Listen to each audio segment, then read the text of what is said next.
Hello guys, আজকে আমরা খেলবো crafting and buildings god set. আমি আজকে প্রমাণ করে দিব এটা একটা ভুয়া গড সেট। আমি জাস্ট একটা ভিলেজ দেখতে পাচ্ছি, আর সাথে সাথে ভিলেজটা অনেক বড়। আমি আজকে প্রমাণ করে দিব এটা একটা ভুয়া। তো আমরা এখন ভিলেজে স্পন হয়ে গেছি। এখানে সামনে আমার সামনে এই বিল লেখা আছে, এটা কি গড সেটের জিনিস? গড সেটের সামনে ডায়মন্ড থাকবে। আচ্ছা, আমি মাইনিং করে নিই আপাতত হাই লেভেলগুলো। তো গাইস, নিচের তলায় কিচ্ছু পাইলাম না আমি, মানে গড সিটির নিচের তলায় ভাই ডায়মন্ড থাকার কথা ছিল, বাট এখানে গোবর আছে, গোবর লিটারালি গোবর আছে। আমি লুট নিয়ে নিছি, বাট ভিলেজগুলোর মধ্যে হাফ ঘরই ফাঁকা ছিল। আমি পুরো ভিলেজে লুটে ফেলছি। দেখে এখানে কি পাওয়া যায়। ও ভাই, 2টা ডায়মন্ড পাওয়া গেছে। কিন্তু ডায়মন্ডটা তো বেশি বড় কথা না। গড সিটের জন্য 50-60টা ডায়মন্ড পাইতে হবে আমাদের কমপক্ষে। আমি আর একটু লুটে নিই, দাঁড়ান। তো গাইস, সব লুটা শেষ। আমি মনে করি যে ক্রাফটিং অ্যান্ড বিল্ডিং গড সিটটা এক নম্বরে ভুয়া গড সিট। কারণ এখানের মধ্যে না দেখছেন, এই ঘরটার মধ্যেও চেস্ট নাই।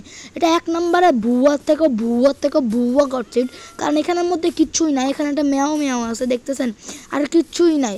তো আমি আমার নিজের একান্তভাবে বলতে পারি যে এটা খেলিয়ার না, এটা একটা গড সিট। তো আমি বলবো এটা একান্তভাবে না খেলতে। ভিডিওটা লাইক করে দেন যদি এরকম সত্য ঘটনা গেম সম্পর্কিত জানতে চান।